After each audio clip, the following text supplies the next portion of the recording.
Accidental oil spills from ship groundings and extraction drilling can pose a significant threat to coral reef environments. While we know a fair amount about the effects of oil on temperate species, there's a critical knowledge gap on the effects of oil on coral reef species, and particular sponges. Sponges are an abundant and diverse group that dominate the benthic community across the top end of Australia and Western Australia, where oil and gas exploration and extraction is prevalent.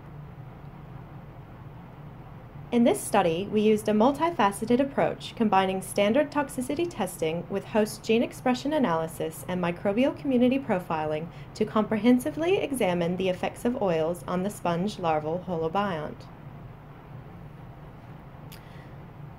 Sponge larvae were placed into glass vials and exposed to various concentrations of water-accommodated fractions of oil, or WAF, for 24 hours.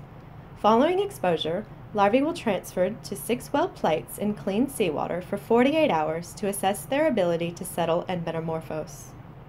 Larvae were found to survive 24-hour exposure at the highest concentration tested. However, we saw a significant reduction in the successful settlement at environmentally relevant concentrations of WAF. In addition to the ecologically relevant impacts on settlement, we also observed a significant change in gene expression profiles between the control and the higher WAF concentrations, with heat shock protein 70 driving the differences observed.